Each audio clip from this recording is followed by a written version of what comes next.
Wonder Woman from director Patty Jenkins follows Gal Gadot's Diana, Princess of Themyscira and would-be warrior, as she ventures into the world of man for the first time during the tail end of World War I. And she does so in order to fight alongside the forces of good against the German army and the god of war himself, Ares. Hi, I'm Cinematico Magnifico of AmoralCrackpot.com, and welcome to the Nightly Chill.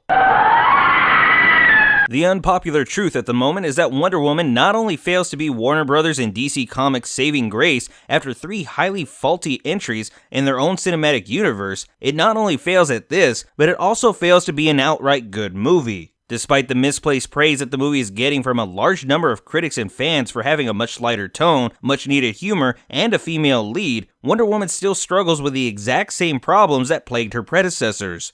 And it does so by failing to tell a coherent story, reducing every character to a singular trait or action, and completely falling apart come its highly contrived and laughably bad final act. Now, having said that, there is some good to be found in Wonder Woman, because if nothing else, Wonder Woman definitely provides a strong promise of something better, something greater down the line. Unlike previous efforts, Wonder Woman is bleak and sullen only when necessary. And with a backdrop like war-torn Europe, where men, women, and children are dying in horrific ways, this isn't surprising. But despite this, there's a persistent sense of hope throughout the movie, something completely missing in even Man of Steel, a movie about a character who has been the embodiment of hope, truth, justice, and the American way for nearly a century now. And to be perfectly honest, a lot of this goodwill comes from both Gal Gadot herself and Chris Pine's on-screen presence. Gadot absolutely encapsulates the persona and iconic imagery of Diana. She's brave, inspiring, and fiercely dedicated to those she cares for. She wears and moves in what could easily be a hokey costume with all the grace and heroic posturing that Chris Evans brought to Captain America.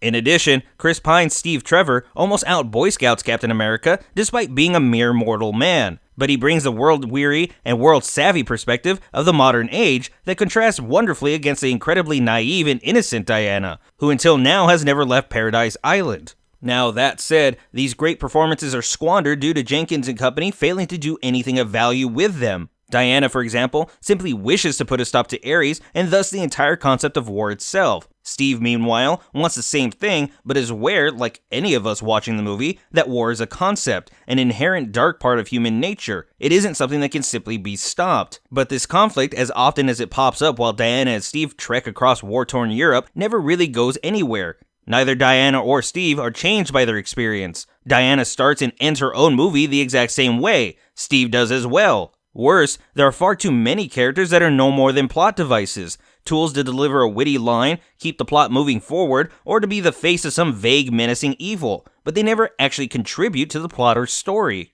Danny Huston and Alana Anaya are positioned to be the leading antagonists of the film, but they never really do anything, and by the end, they're quickly brushed aside without much celebration. Even Ares himself is little more than a cameo and a punching bag. Now, it's not to be expected that the secondary and tertiary characters be given much in the way of development, but they should be given material that warrants having them present at all. They need clear, defining moments that makes them stand out, and despite some strong performances, this never happens. Too many characters are simply just there to fill space. For a movie that runs nearly 2.5 hours, Wonder Woman has little to actually say or do outside of its stylish, fun action sequences. I left the theater hating Wonder Woman, cursing Patty Jenkins and Zack Snyder, and wishing I hadn't even bothered with the film at all. But not because the movie is outright terrible. No, I was, and still am to some degree, infuriated by how the movie could have been absolutely wonderful, but for whatever reason, it wasn't. Gadot, Pine, the setting, the thematic elements, the sequences of Themyscira,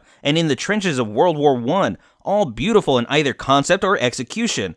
But like with everything Zack Snyder touches, it's all window dressing for an empty, hollow viewing experience that makes for a great trailer and a highly enticing promise of something to look forward to, eventually, maybe, but a bad movie. Had this been where Warner Bros. And DC started several years ago, Wonder Woman would get a full pass from me. I'd have enjoyed it then as a shaky but confident first step. But now, when we have nearly a decade of incredibly well-done comic book movies being pumped out yearly from Marvel, and already 3 movies from DC and Warner Bros., it hardly lives up to anything other than low expectations. Is Wonder Woman a terrible movie? No. Is it a terribly disappointing one? Yes, absolutely. But it's also worth your time and money to chill with Gadot and company, even if the final result isn't as good as everyone else seems to be making it out to be. Not even close.